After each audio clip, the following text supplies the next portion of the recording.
والصلاة والسلام على سيدنا محمد وعلى آله وصحبه الطيبين الطاهرين. اللهم لا علم لنا إلا ما علمتنا وإنك أنت علام الغيوب.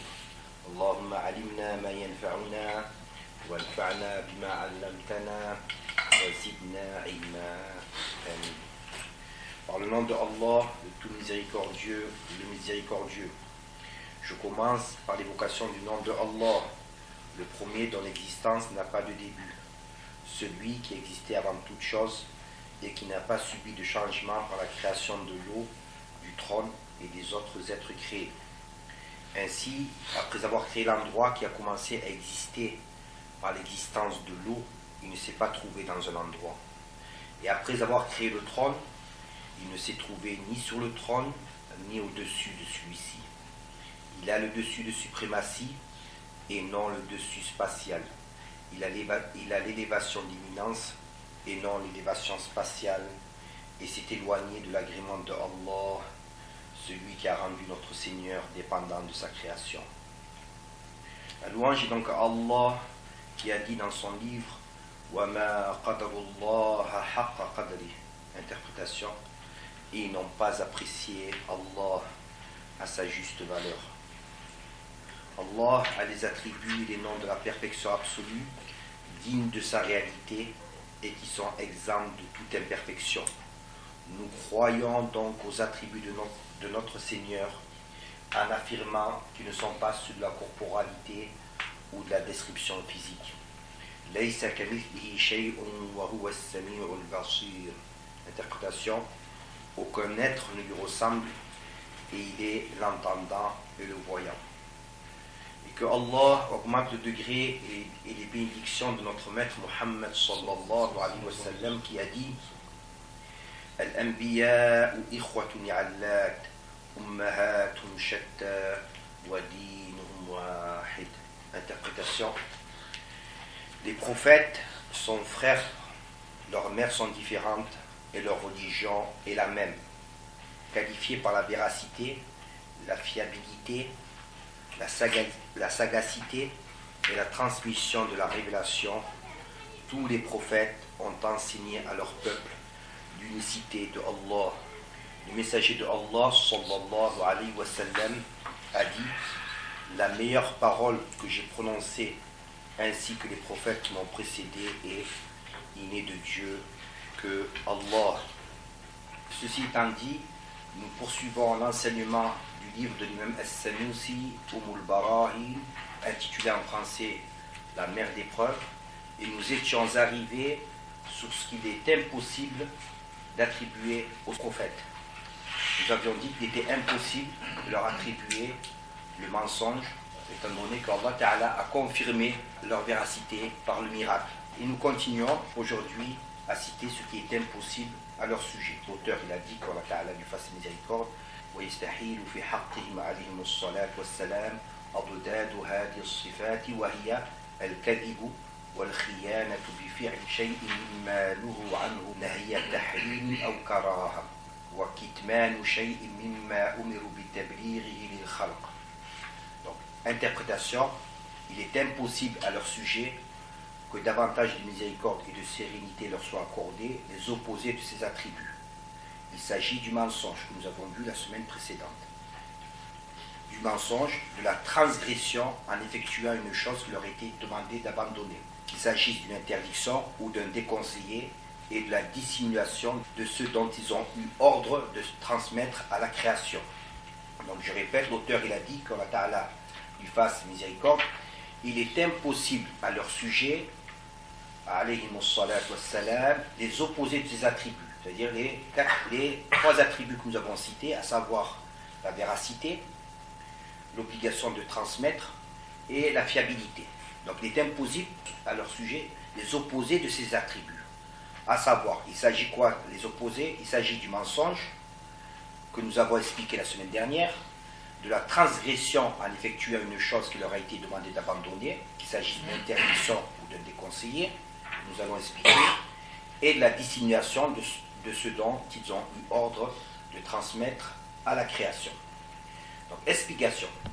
la parole de l'auteur, lorsque l'auteur il a dit il est impossible à leur sujet la transgression en effectuant ce qui leur a été demandé d'abandonner, qu'il s'agisse d'une interdiction ou d'un déconseillé, cette parole de l'auteur, elle démontre que lui-même Sanoussi, qu'Allah Ta'ala lui fasse miséricorde, il est de l'avis que les prophètes, alayhimus salatu wassalam, sont préservés de tous les péchés.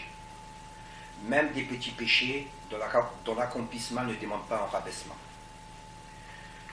Donc nous avons vu la semaine dernière que tous les savants musulmans, ils sont unanimes pour dire que les prophètes, alayhimus salatu wassalam, sont préservés de la mécréance, des grands péchés et des petits péchés qui rabaissent la personne et des petits péchés qui démontrent un caractère vil de la personne. Donc sur cela, les savants sont tous d'accord. Ensuite, ils ont divergé concernant les petits péchés qui ne démontrent pas un caractère bas de la personne, qui ne démontrent pas que la personne qui a effectué ce petit péché, il est vil. Ils ont divergé. Une partie de ces savants ont dit qu'ils étaient préservés de ces petits péchés. Même ceux qui ne démontrent pas un caractère vil, les prophètes sont préservés de ces petits péchés. Et ils ont interprété tous les textes. Ils ont interprété tous les textes dans le sens apparent pour eux laisser penser qu'un prophète puisse commettre un péché. Ensuite, nous avons une seconde catégorie de savants qui sont de l'avis qu'il est possible qu'un prophète puisse commettre un petit péché qui n'est pas rabaissant. Et ils sont basés sur ce qu'il a essayé de dire.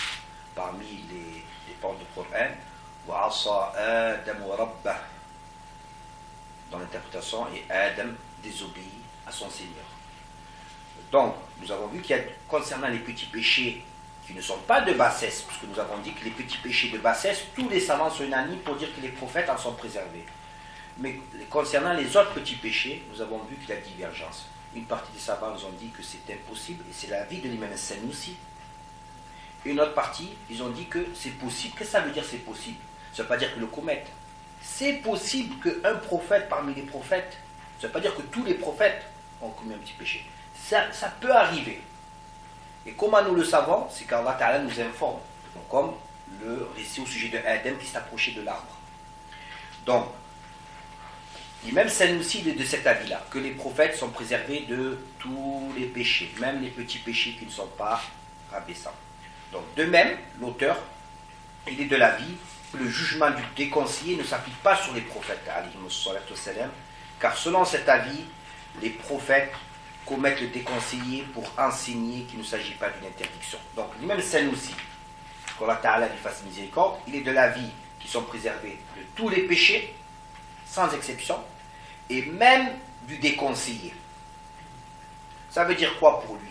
Pour lui, ça veut dire que les prophètes, il peut commettre ce qui est en apparence le déconseillé, mais ça ne portera pas le jugement du déconseillé pour lui. Parce que pour lui-même Sanoussi, qu'Allah Ta'ala lui fasse miséricorde, lorsqu'ils commettent le déconseillé, c'est pour enseigner à leur communauté que ce n'est pas interdit. Et donc, en ce sens, ils ont des récompenses. Innamal a'malu binniyat. Je vais vous donner un exemple, vous allez comprendre ce qu'il vise lorsqu'il dit que les prophètes ont des récompenses en commettant le déconseillé. Nous savons qu'il est déconseillé lorsqu'une personne elle urine ou fait ses besoins de parler en même temps. C'est déconseillé. Ceci dit, si une personne alors qu'elle urine ou fait ses besoins, elle voit un musulman aveugle qui va tomber dans un puits. Dans ce cas-là, ce n'est pas déconseillé de parler. Il doit parler, dire fais attention, il est aveugle, il ne voit pas le puits, fais attention, tu vas tomber dans le puits. Donc, est-ce qu'on va dire de ce musulman qu'il a commis un déconseillé? Non. Pourquoi? Son intention, c'était quoi? De sauver cette personne. Eh bien, pareil, même Sanoussi, qu'Allah Ta'ala lui fasse miséricorde, il est de l'avis que lorsque les prophètes commettent ce qui est déconseillé en apparence, en réalité, ils ont des récompenses.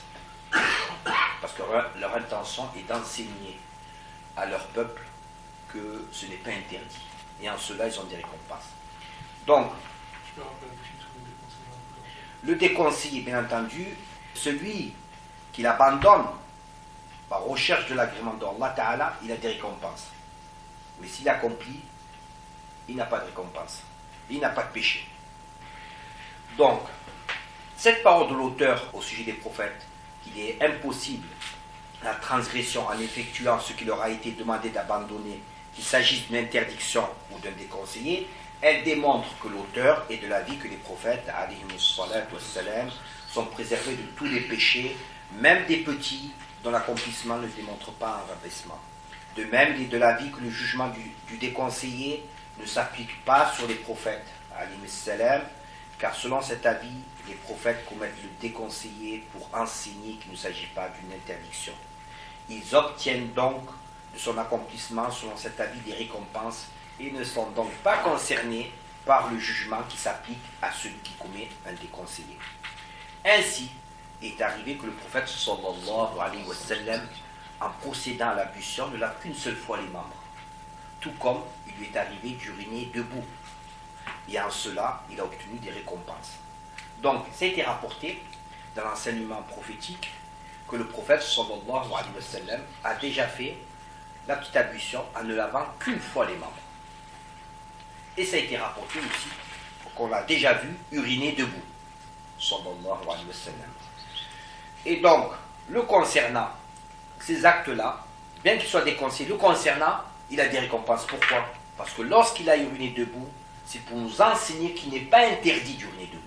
Lorsqu'il n'a lavé qu'une fois les membres dans l'ablution, c'est pour nous enseigner qu'il n'est pas un devoir de laver une deuxième fois, une troisième fois. En revanche, ces mêmes actes, si nous effectuons de la sorte, nous laisserions échapper des récompenses pour les avoir accomplis ainsi.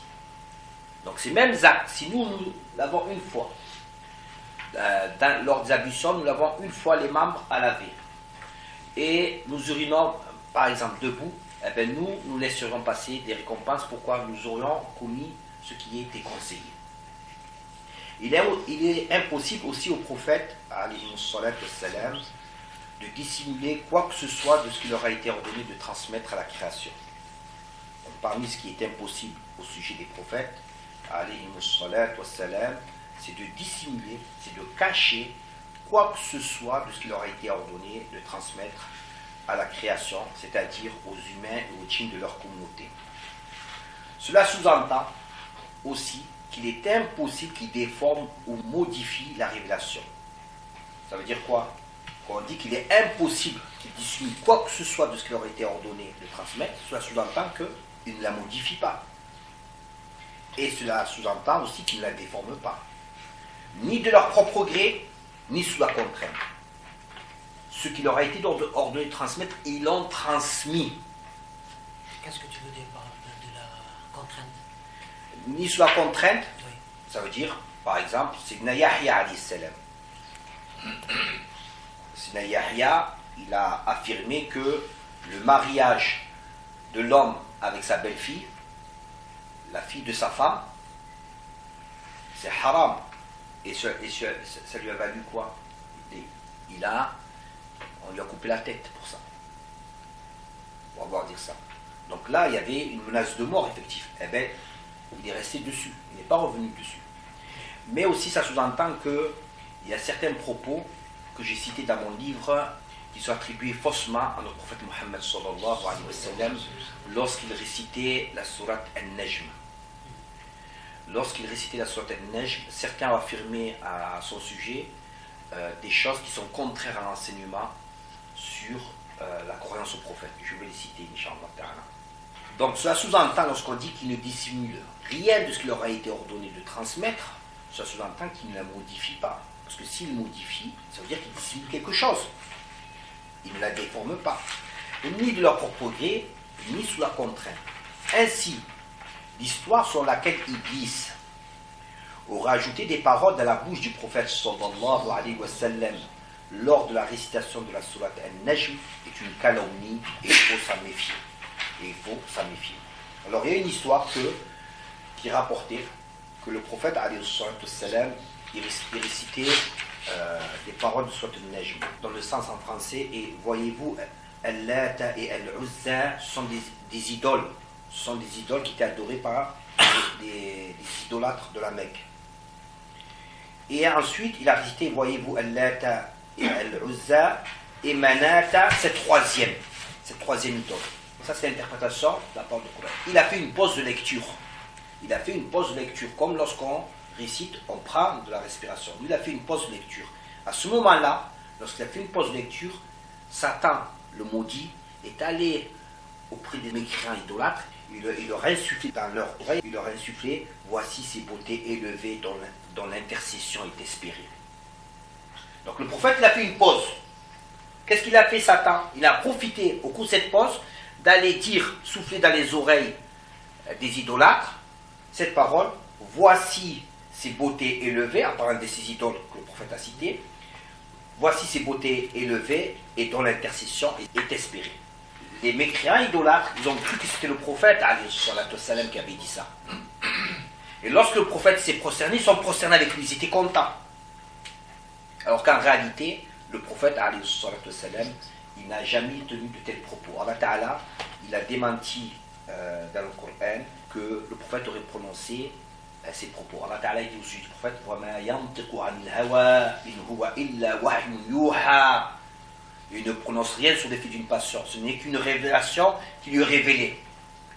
Donc Allah Ta'ala, il a démenti que le prophète ait prononcé de tels propos. Mais malheureusement, on trouve des personnes qui disent, que Dieu nous en préserve, que Satan serait venu glisser dans la bouche du prophète Mohammed, c'est-à-dire sans sa volonté, sous contrainte, qu'il aurait prononcé ces paroles par la bouche du prophète sallallahu alayhi wa sallam.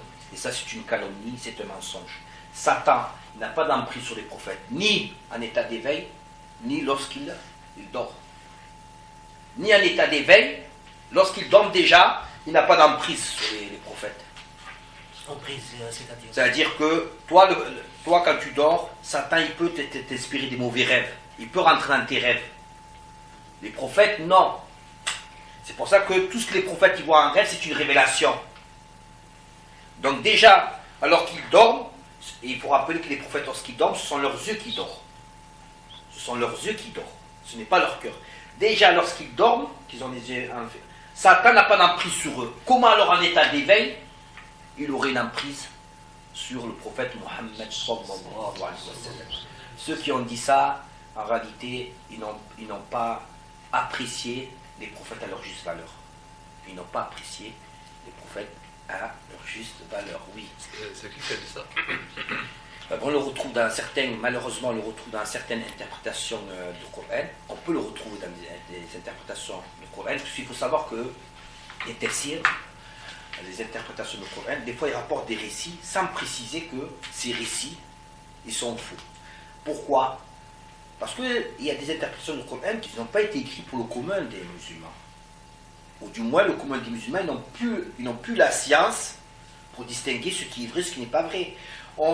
Il y a une chaîne de transmission qui est citée. Ces communs des musulmans ne connaissent pas les gens de la chaîne de transmission. Ils ne connaissent même pas. Il a été rapporté d'un tel, qui s'est passé ça. Ceux qui ont la connaissance de cette chaîne de transmission peuvent dire non, c'est pas vrai.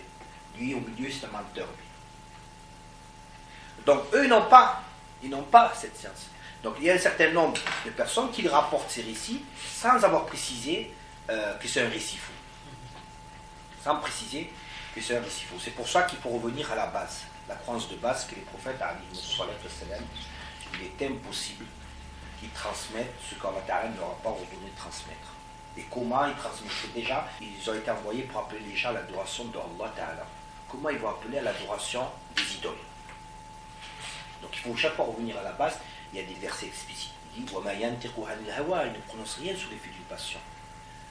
Des fois le commentateur du Coran, il rapporte des récits, puis loin, il vous dit que finalement ces récits sont faux. Donc si vous vous arrêtez à la première page de lecture et vous ne continuez pas, vous allez croire que ces récits ils sont vrais. La personne elle pourrait croire ça. Alors que le commentateur, des fois il ne fait que citer, et plus loin, beaucoup plus loin, il vous dit finalement c'est faux. Donc à cela, il convient d'ajouter qu'il est impossible que les prophètes soient faibles d'esprit, car ils sont soutenus par des arguments décisifs nécessaires pour répondre aux questions qui leur sont adressées et pour neutraliser les objections des non-musulmans.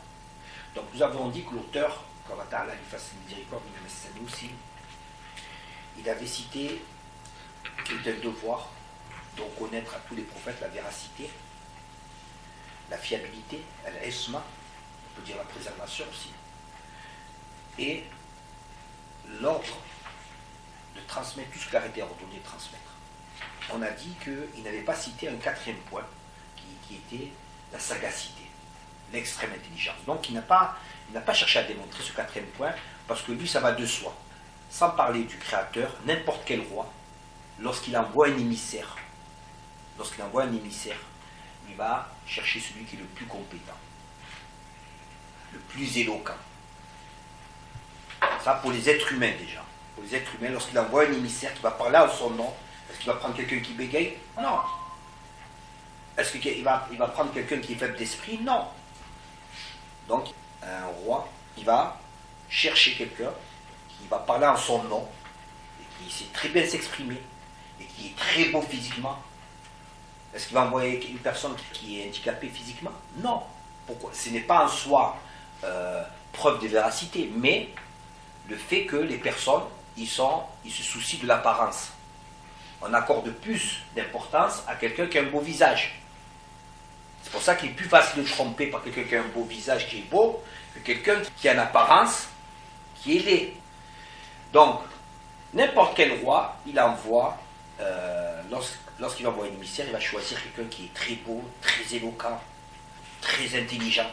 Et donc, c'est pour ça que l'imam As-Sanoussi, il n'a pas cité ce quatrième point, qui est la sagacité, l'extrême intelligence, parce qu'il va de soi que lorsqu'Allah Ta'ala leur a ordonné de transmettre, il leur a confié le message, leur a ordonné de transmettre, donc forcément, ils sont extrêmement intelligents. Donc, il convient d'ajouter qu'il est impossible que les prophètes soient faibles d'esprit, car ils sont soutenus par des arguments décisifs nécessaires pour répondre aux questions qui leur sont adressées et pour neutraliser les objections des non-musulmans. Ensuite, l'auteur, qu'Allah Ta'ala lui fasse miséricorde, il a dit وَيَجُوزُ فِي حَقِّهِمْ عَلَيْهِمُ الصَّلَاةُ وَالسَّلَامُ مَا هُوَ مِنَ الْأَعْرَاضِ الْبَشَرِيَّةِ الَّتِي لَا تُؤَدِّي إِلَى نَقْصٍ فِي مَرَاتِبِهِمُ الْعَلِيَّةِ كَالْمَرَضِ وَنَحْوِهِ. Interprétation. Et il est possible à leur sujet, alayhimu salatu wassalam, tout ce qui est propre aux humains et n'entraînant pas à diminuer leur haut degré, comme la maladie et ce qui est de cet ordre. Explication. Donc, après avoir cité ce qui est impossible au sujet des prophètes, l'auteur, qu'Allah Ta'ala lui fasse miséricorde, il cite ce qui est possible. Il cite ce qui est possible. Donc, les prophètes sont du genre humain. Les prophètes sont du genre humain et sont donc concernés par ce qui advient aux humains, à l'exception de ce qui n'est pas digne de leur statut de prophète. Donc les prophètes sont du genre humain, donc ils subissent ce que subissent les humains, sauf si ce n'est pas digne de leur statut de prophète.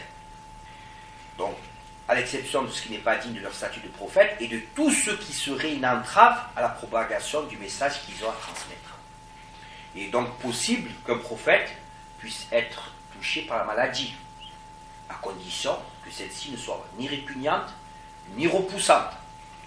Donc, les prophètes, ce sont des humains, ce ne sont pas des anges, ce ne sont pas des divinités, il n'y a qu'une seule divinité, c'est Allah, c'est Dieu. Donc, ils subissent ce que les humains subissent, sauf si ça vient à l'encontre de leur mission, de ce qui va entraver leur mission, de ce qui n'est pas digne de leur statut. Il y a des récits où le prophète Ayoub, il y a des gens. Oui, effectivement, et d'ailleurs je vais en parler. Le prophète Ayoub, alayhi salam, en français Job, c'est un très grand prophète. Il a été malade, c'est une réalité, une certitude. Mais la base c'est quoi? C'est impossible que les prophètes aient une maladie répugnante qui est repoussante. Ils ont été envoyés pour appeler déjà l'adoration d'Allah Ta'ala. Celui qui a une maladie répugnante, qu'est-ce qu'il va faire? Il ne va pas attirer les gens, il va les faire fuir. Il va les faire fuir. Donc c'est impossible. Il a été malade, c'est une certitude. Il a été éprouvé pendant 18 années, mais sa maladie n'avait rien de répugnant. Donc certains savants ils ont dit c'est à l'intérieur de sa peau, c'est entre ses os et sa peau, sa maladie.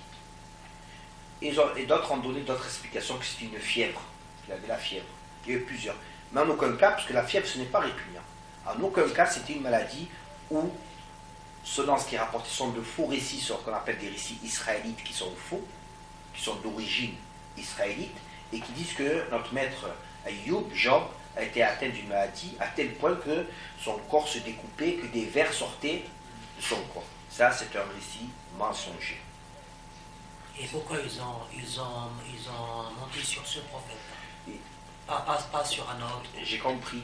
l'histoire. Ils n'ont pas menti seulement que sur ce prophète, mais Non, par rapport à... Ayoub, la maladie. À ce problème de la maladie. Parce qu'il y a une maladie. Ouais.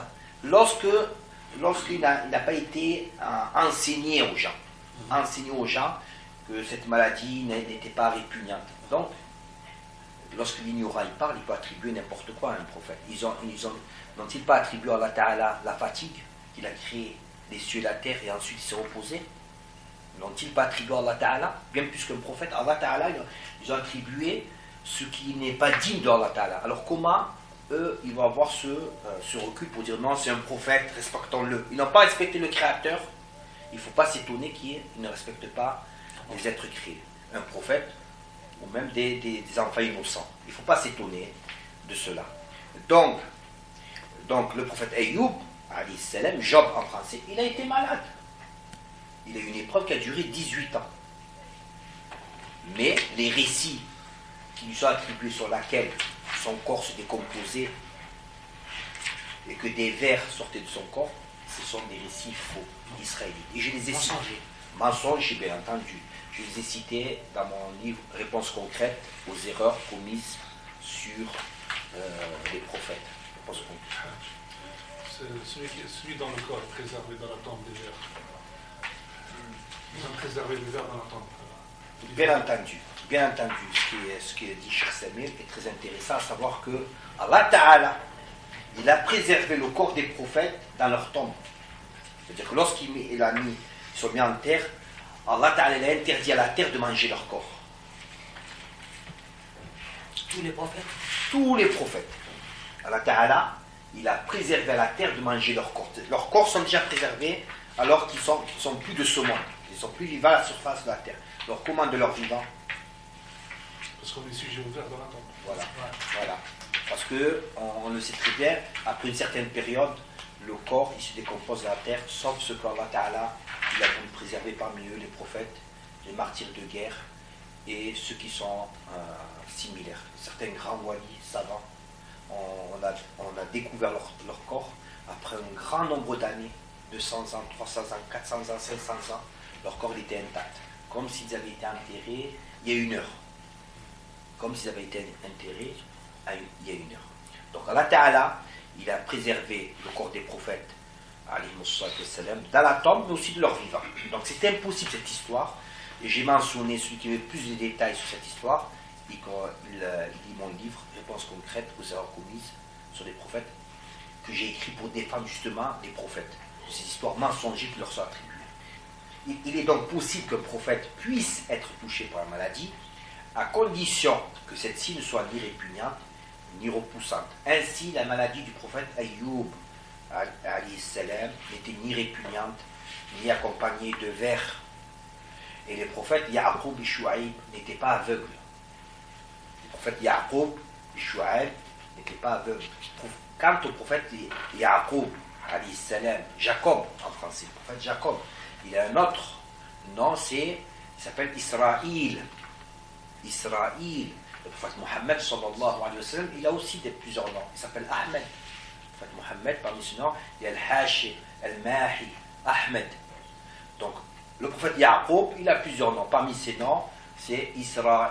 D'ailleurs, quand on dit les Bani Israël, ça veut dire les fils d'Israël, les descendants d'Israël. Israël, Ya'qub, à l'époque, on revient dessus. Et le rappel, il profite aux croyants, c'est que tous les prophètes, ils sont musulmans. Il n'y a qu'un seul Dieu. Donc tous ont appelé à l'adoration d'un même Dieu. Tous avaient la même croyance. Donc le prophète Ya'qub, il était musulman. D'ailleurs, c'est lui, dans le prophète, qui dit à ses enfants, lorsqu'il est sur le point de mourir, il leur dit فَلَا تَمُوتُنَّ إِلَّا وَأَنْتُمْ مُسْلِمُونَ, et ne mourrez qu'en étant musulman. Donc, le prophète Ya'qub, qu'on appelle Israël, il n'a jamais été aveugle. Il n'a jamais été aveugle, mais il subit en raison de ses pleurs lorsqu'il n'a plus retrouvé Youssouf alayhi salam. Le prophète Youssouf alayhi salam, il a pleuré beaucoup, à tel point qu'il a perdu la pleine efficacité de sa vue. Mais il ne la perdit pas sa vue au point de devenir aveugle. Donc on parle d'une blancheur des yeux, à force de pleurer, il a perdu la pleine efficacité de sa vue, mais il ne perdit pas la vue entièrement. D'accord? Ça c'est pour le prophète Yaqub. Il est aussi impossible qu'il soit touché par la lèpre, ces maladies répugnantes, la peste, la surdité. La surdité, c'est impossible qu'un prophète soit sourd. On va lui poser des questions. Il n'entend pas. C'est impossible. Même un enseignant qui n'est pas prophète sourd, on se demande comment il va communiquer. Donc c'est impossible qu'un prophète il soit sourd. La mutuité aussi. C'est-à-dire que il est muet. C'est impossible. Comment une personne peut enseigner lorsqu'elle est muette? Donc c'est impossible. Et la gêne que le prophète Moussa alayhi salam avait ressentie sous sa langue n'avait aucune incidence sur son élocution. Donc le prophète Moussa alayhi salam, il avait une gêne dans sa langue. Allah Ta'ala, souvent lorsque quelqu'un s'apprête à passer un examen, il est bien de faire l'invocation Rabbi shrah li sadri wa yassir li amri wahlul 'uqdatan min lisani. Wahlul 'uqdatan min lisani. Donc Rabbi shrah li sadri, pour Allah Ta'ala, détend ma poitrine. Pourquoi lorsqu'on est stressé, notre poitrine, qu'est-ce qu'elle fait? Elle se resserre, on est stressé. Donc détend ma poitrine. Wa yassir li amri, il facilite ma tâche. Wahlul 'uqdatan min lisani.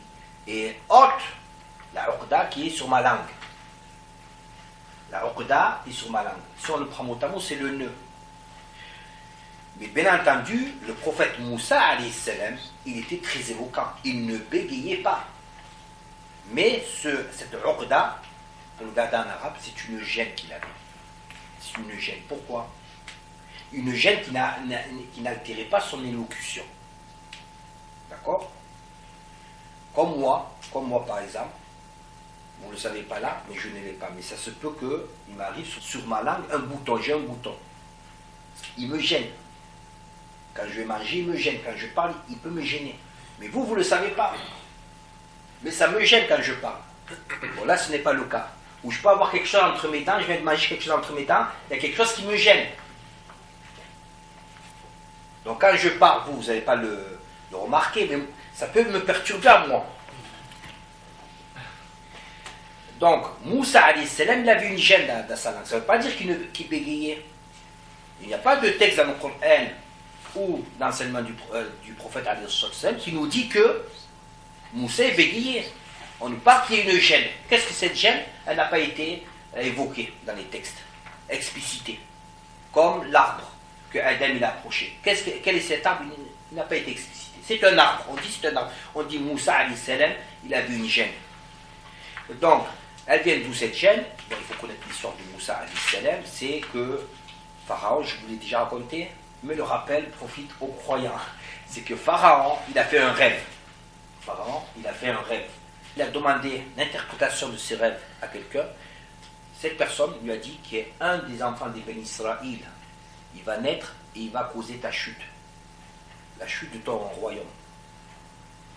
Or, qu'est-ce qu'il a fait Pharaon? Il est bête. Pharaon. Il a dit, tous les fils d'Israël, toutes les personnes de sexe masculin qui naissent, Ben Israël, je les fais tuer. Il est bête. Parce que s'il croit au rêve, eh bien, ça va se réaliser. Qu'il fasse ça ou pas, ça va se réaliser. On a dit, ton rêve, c'est un Ben Israël qui va l'arrêter. Donc, s'il croit au rêve, c'est pas la peine de faire ça. Ça y est. S'il ne croit pas, il ne fait rien. Et lui, il a cru au rêve. Et lui, il a cru. Voilà. Il a cru, mais il n'a pas. S'il a cru, il ne devait rien faire. D'accord? Et ça fait partie des idioties qu'on rapporte de Pharaon. Les idioties qu'on rapporte de Pharaon. Parmi les idioties qu'on rapporte de lui, c'est que lorsque Moussa, il a appelé à l'adoration de Allah Ta'ala, alors que lui-même, Pharaon, il disait, et qui est ton Seigneur? Lorsque Moussa l'a appelé à l'adoration de Allah Ta'ala, il a dit à son ministre, Amen, construis-moi une tour que je monte au ciel, voir le Dieu de Moussa. Ça fait partie des idioties. Parce que Allah Ta'ala n'est pas dans le ciel, le créateur du ciel. Et comment se baser sur sa parole, alors que lui-même auparavant, il dit, et qui est ton Seigneur à Moussa? Il ne sait pas qui est le Seigneur. Donc ça fait partie des idioties de Pharaon. Et donc, il a vu ce rêve, il a dit, je vais tuer tous les bébés des Bani Israël de sexe masculin qui naissent. Il a envoyé des espions dans tout son royaume.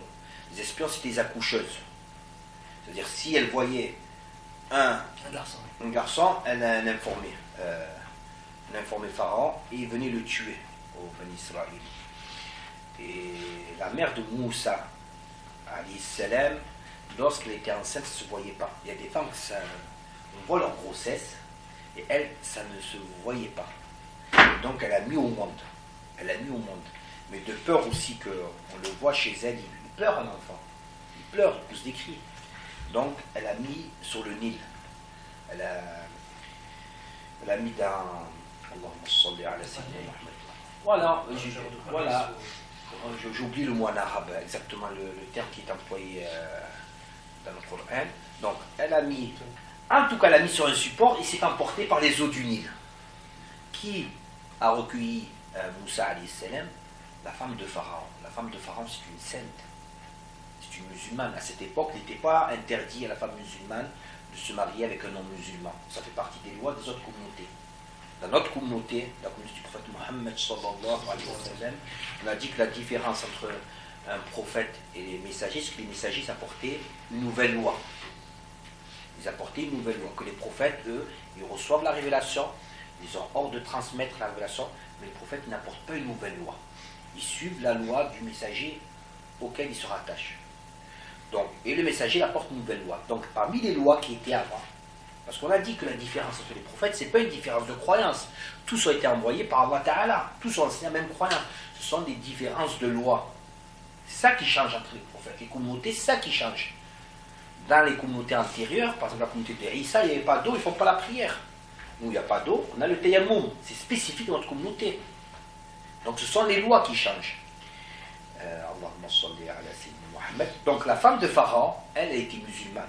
Elle fait partie des grandes femmes que ce monde il a connues. Elle fait partie des grandes saintes, parmi les meilleures de ces femmes, parmi les meilleures des femmes que ce monde ait connues. Meilleures que beaucoup d'hommes.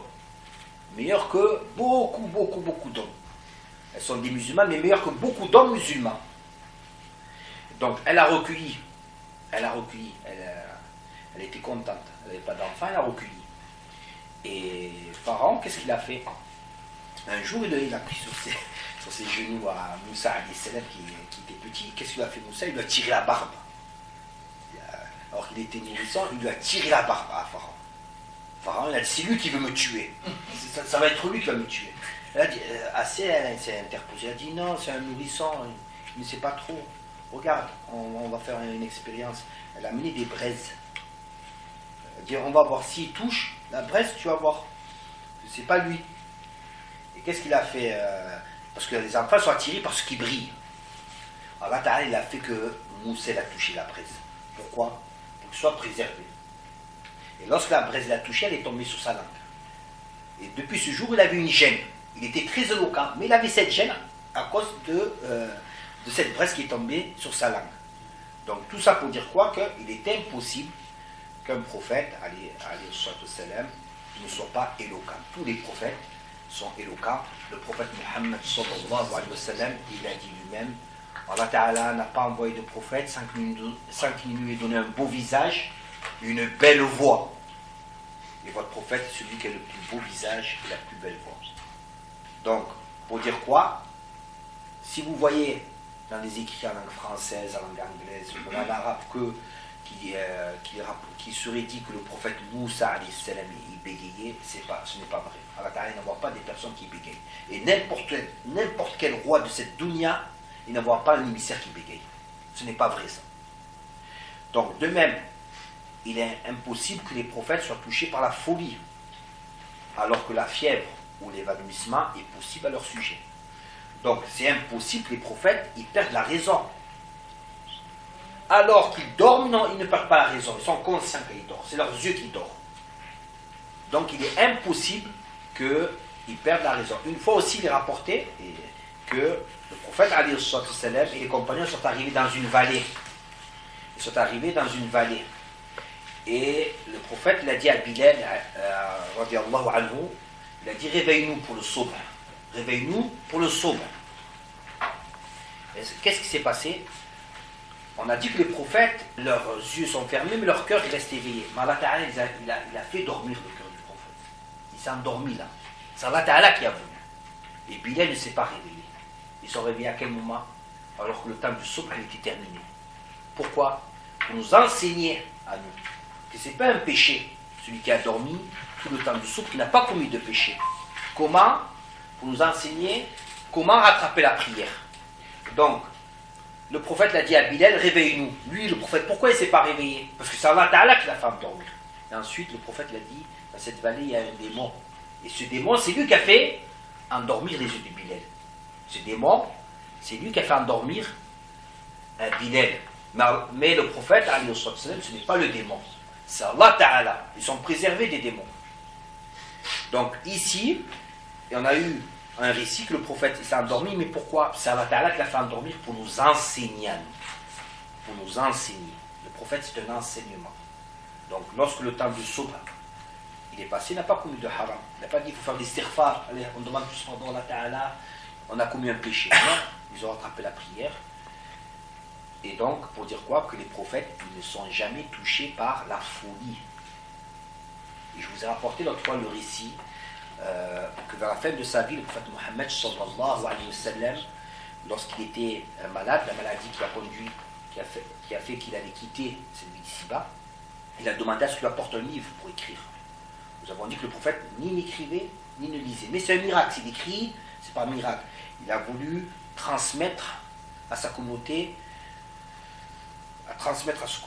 ce qui les préserverait de l'égarement. Et cette transmission, on a dit que les prophètes, ils ont hors de transmettre ce qu'Allah Ta'ala leur a ordonné de transmettre. Que la transmission, dans la révélation, il y a ce que les prophètes ont le choix de transmettre ou pas.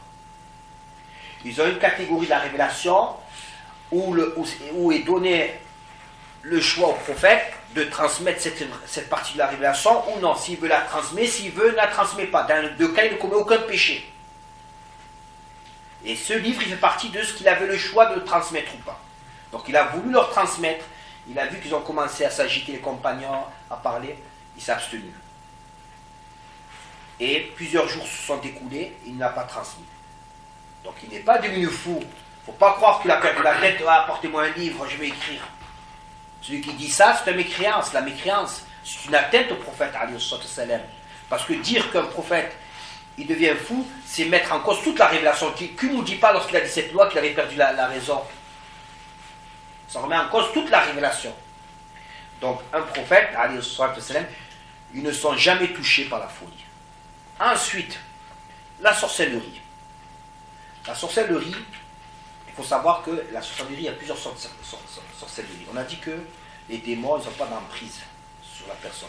Il y a une sorcellerie que lorsque la personne fait de la sorcellerie, le démon il rentre dans le corps. Le prophète il est préservé de ça. Le démon il n'a pas d'emprise sur le prophète Mohammed sallallahu alayhi wa sallam, ni sur son corps, ni sur son esprit. C'est quoi le démon? Le démon c'est un djinn non musulman. Donc, il a été fait de la sorcellerie au prophète sallallahu alayhi wa sallam au point que le prophète alayhi wa sallam il s'est affaibli. Donc, les ulama de là, ils ont dit que c'est possible que la sorcellerie, elle a un effet sur le corps du prophète, mais pas sur son esprit, et pas ce qui entrave sa mission de prophète. Il a été affaibli, au point qu'il pense avoir la force de faire quelque chose, il ne l'avait pas. Jusqu'à ce que 2 anges sont venus auprès de lui. Ils ont commencé à discuter entre eux. Oui, un tel a fait la sorcellerie au prophète et tout, et ça a été révélé justement les 2 dernières sourates. Qul a'udhu bi rabbil falaq et Qul a'udhu bi rabbin nas. Et parmi dans cette sourate, il dit min sharri naffasati fil 'uqad, contre celles qui soufflent dans les nœuds, c'est des sorcières. Donc elles sont bénéfiques contre la sorcellerie, c'est des sourates. Donc ça a été révélé, et il lui a été révélé l'endroit où se trouvait la sorcellerie, on lui avait pris un de ses cheveux, et ensuite elle a été annulée cette sorcellerie. Donc, ce qu'on peut dire, c'est possible qu'un prophète soit touché par sorcellerie, mais jamais cette sorcellerie n'atteint sa raison. Il reste sa raison intacte. Parce qu'il y a des histoires de sorcellerie où il ne se rappelait plus s'il avait fait telle chose ou telle chose. Non, c'est pas ça. C'est qu'il pensait avoir la force de faire quelque chose, mais il ne l'avait pas. C'est pas s'il ne se rappelait plus. C'est qu'il pensait avoir la force de faire telle chose, mais il ne l'avait pas. Le prophète, ce qu'il est clair. On connaît ou on ne connaît pas le détail de ces textes, ce qu'il est clair, ça ne touche pas son esprit. Ça ne touche pas son esprit. Malgré que la sorcellerie distingue parfaitement ce qui se passe. Il distingue parfaitement ce qui se passe autour de lui. Est-ce que ça touche une autre partie de son corps si on lorsque ça affaiblit, donc il a été affaibli. Il a été affaibli. Il peut être affaibli Oui, il peut être affaibli par sorcellerie. Il n'est pas préservé par rapport à ça. Lorsque le prophète il fait la bataille, sans parler de la sorcellerie, à un moment de la bataille, à force de faire des efforts, il n'est pas affaibli. Si. C'est un être humain. Voilà, c'est un être humain. Donc voilà ce que l'on pourra dire. Oui. Je me rappelle, il y a un récit d'un prophète, je ne me rappelle pas quel prophète, mais il avait tué par accident une personne. Et je voulais savoir dans quelle catégorie c'est là. Ce que vous me parlez, c'est le récit de Moussa alayhi salam avec un copte. Elle est mentionnée dans le Coran. Je l'ai évoqué aussi dans un chapitre que j'ai intitulé Le prophète Moussa alayhi salam n'est pas brutal. Le récit est le suivant. Ça, je cite une citation de mon livre. Le récit est le suivant. Moussa alayhi salam, en entrant dans la ville, aperçut deux hommes qui s'entretuaient. Le premier, copte du clan de Pharaon, voulait asservir le deuxième homme qui était de son clan. C'est-à-dire qu'il était musulman comme Moussa. Subissant l'injustice, c'est-à-dire que le musulman subissait l'injustice, l'homme de son clan l'appela Moussa à son secours. Notre maître Moussa alayhi salam intervint pour faire cesser l'injustice en repoussant de sa main le copte qui mourut. Allah Ta'ala dit au sujet de cet événement, interprétation de la parole 15 soit 28, il le poussa de sa main et le tua. Il dit Moussa, c'est l'œuvre de Satan. Qu'est-ce qu'il veut dire quand il dit c'est l'œuvre de Satan? C'est-à-dire l'injustice du copte à l'égard de l'homme du clan de Moussa est l'œuvre de Satan. C'est pas lui ce qu'il a fait, c'est l'œuvre de Satan. C'est pour ça que j'ai dit, il faut comprendre les textes. Lorsque notre maître Moussa dit c'est l'œuvre de Satan, c'est pas son acte à lui. C'est l'acte de ce copte injuste envers ce musulman. Il a dit c'est l'œuvre de Satan, c'est vraiment un ennemi évident qui égare. Donc voilà Satan, à quoi il a mené à cette personne qui a voulu être injuste, il a égaré, en plus il est mort, en étant injuste. Donc Moussa alayhi salam s'est donc interposé pour faire cesser l'injustice et son intervention de sa main a conduit à la mort du copte. Donc il est venu pourquoi? Pour ordonner le bien, interdire le mal. Son intervention c'était pourquoi? Repousser l'injustice. Voilà, pour interdire le mal. Sous son acte, les savants ont divergé. Certains ont dit qu'il avait commis un petit péché non avilissant. Et d'autres ont dit qu'il n'avait pas commis de péché. Et ont interprété les textes conformément à cela. Ces derniers ont cité comme explication que le copte mécréant par son injustice méritait d'être tué. Et que Moïse, l'acte qu'il a fait, il n'a pas commis de péché, qu'il méritait d'être tué parce qu'il était injuste. Les autres qui ont considéré qu'il s'agissait d'un petit péché non rabaissant ont dit qu'il ne convient pas à un prophète de donner la mort avant d'en avoir reçu l'ordre. Ces savants ont ajouté que Moussa, après cet acte, invoqua le pardon de son Seigneur qui lui accorda. Il dit « Seigneur, je me suis fait du tort à moi-même, alors pardonne-moi. » Alors il lui accorda son pardon. L'imam Fakhruddin al-Razi a manifesté ces deux avis, c'est-à-dire l'avis qu'il ne s'agit pas d'un péché et l'avis qu'il en s'agit d'un. Donc l'imam al-Razi, il a cité ces deux avis. Il a dit, l'imam al-Razi qui est un grand interprète, il a dit il est possible de dire qu'en raison de sa mécréance, il méritait d'être tué. Et s'il n'en est pas ainsi, alors Moussa l'a tué par erreur, car il n'avait que l'intention de libérer celui qui était de son clan, du copte. Son intervention a conduit à donner la mort sans le vouloir. Quant au verset, alors les savants qui considèrent possibles les petits péchés au sujet des prophètes ont dit qu'il avait commis un petit péché, et la demande de pardon et le regret incombent aussi bien pour les petits péchés que les grands. Donc l'imam al-Razi, lui, il est de la vie. L'imam al-Razi, lui, de la vie qu'il n'a pas commis un péché en faisant cet acte. Et donc, une catégorie de savants ont dit que cet acte, c'était un petit péché non rabaissant. D'ailleurs, c'est pour ça que je vous ai dit que les savants, ils ont divergé concernant les petits péchés non rabaissants. Est-ce qu'un prophète, c'est possible qu'il commette un péché non rabaissant, un petit péché non rabaissant, ou non? Ils ont divergé. Tous sont d'accord qu'ils reconnaissent l'apport d'Allah Ta'ala, wa asa Adam wa rabba. Tous sont d'accord. Wa asa. Après, certains l'ont interprété, d'autres ont dit ça, c'est avant la prophétie, il était au paradis. C'était avant ce petit péché, c'est produit avant qu'il était prophète. Donc, de ces divergences, c'est pour ça que certains les interprètent, c'est un petit péché non abaissant, d'autres ils disent ce n'est pas un petit péché. Donc, on revient sur les prophètes, alayhi salam. De même, il est impossible que les prophètes soient touchés par la folie, alors que la fièvre ou l'évanouissement est possible à leur sujet. Comment on le sait, ça? Ou comment on le sait? Parce que les gens qui les ont côtoyés à leur époque. À l'époque du prophète Mohammed sallallahu alayhi wa sallam, les compagnons ont vu qu'il tombait malade, ont vu qu'il avait la fièvre, ont vu qu'il dormait, c'est-à-dire les yeux endormis. Donc tout ça, ça nous a été rapporté. Et ce qui est possible pour un prophète, l'est pour tous. Et ça va, ce qui est possible aussi d'un prophète, l'est pour tous. Donc, et leur sont impossibles aussi les maladies du cœur, telles que la jalousie, la avarice, la convoitise du bien d'autrui. Ils convoitent le bien d'autrui. Et il n'est pas vrai le récit israélite sur lequel le prophète Daoud, alayhi salam, aurait voulu s'emparer de la femme d'un de ses combattants. Il n'est pas vrai le récit israélite sur lequel le prophète Daoud, alayhi salam, aurait voulu s'emparer de la femme d'un de ses combattants. Pourquoi? Il y a un récit israélite. Avant de parler du récit israélite, il y a un récit dans le Coran, il parle que notre maître Daoud, alayhi salam, alors qu'il était en adoration chez lui, 2 personnes ont sauté sa muraille, ils sont rentrés dans sa propriété, alors qu'il était en prière. Ils ne sont pas rentrés par la porte. Ils ont sauté le mur. Et donc, la peur naturelle existe chez les prophètes. La peur naturelle, elle existe chez les prophètes. On a dit, c'est pas la lâcheté. C'est quoi leur intention? Ils ont sauté. Et là, ils ont dit, les 2 personnes, n'aie pas peur. On est venu te demander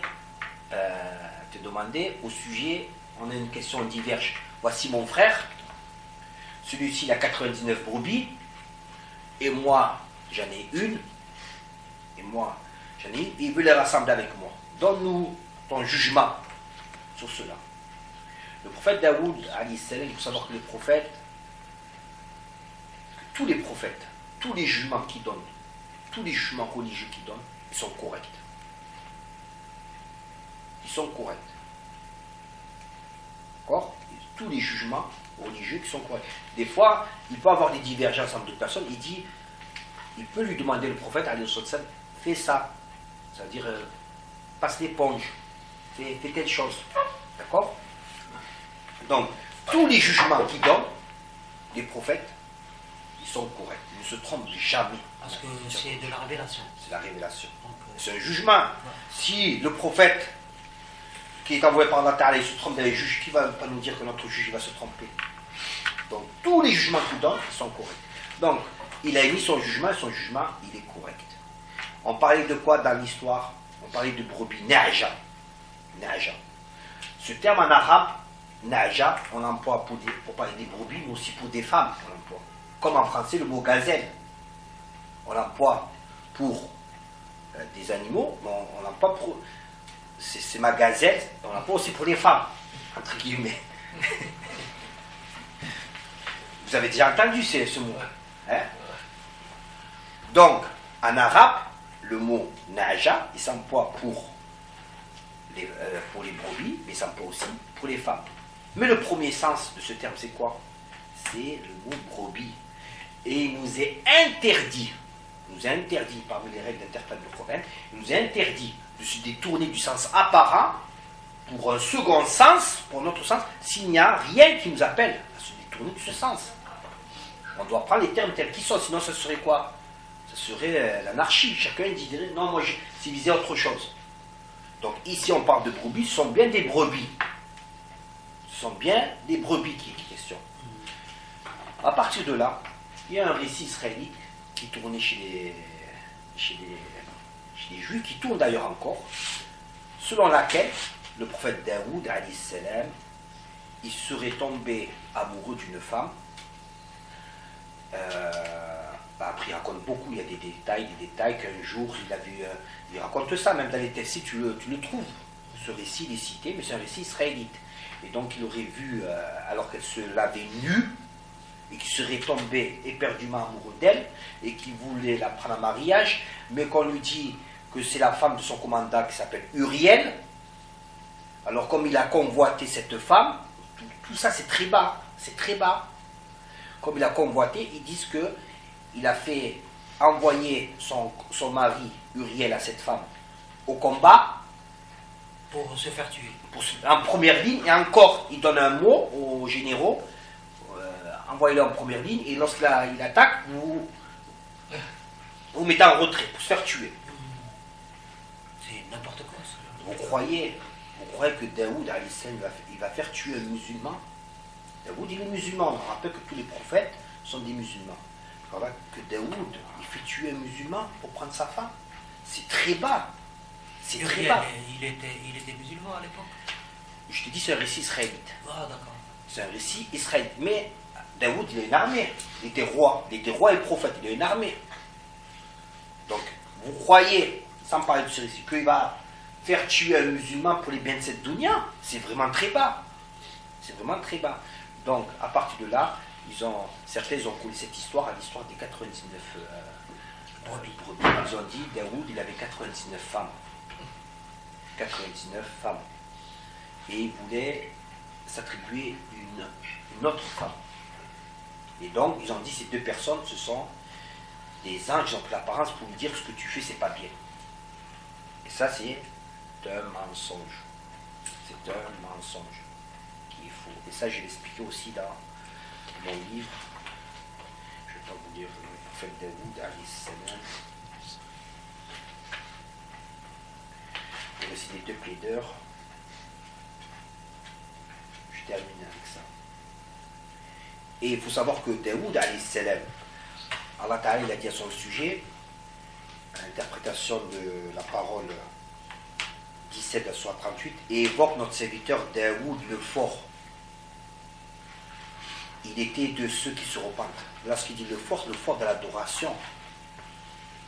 Le fort de l'adoration. Et donc Allah Ta'ala dit qu'il était fort dans l'adoration. Et le prophète, alayhi salam, il a dit, un de ses compagnons, Abdullah ibn Amr ibn As, il a dit, le meilleur des jeûnes pour Allah est le jeûne de Daoud.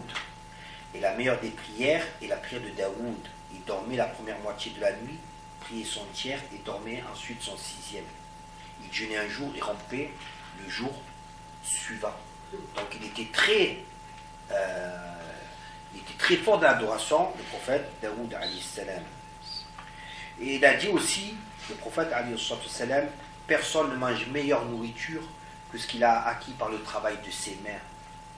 Et le prophète Daoud mangeait de ce qui était issu du travail de ses mains. Le prophète Daoud, alayhi salam, il mangeait de ce qui était issu du travail de ses mains. C'est un hadith, c'est l'interprétation du hadith rapporté par Al-Bukhari. Parce qu'Allah Ta'ala a donné à Daoud que le fer était malléable, comme la pâte à modeler. Il faisait des boucliers et il les vendait. Et donc, ce récit sur lequel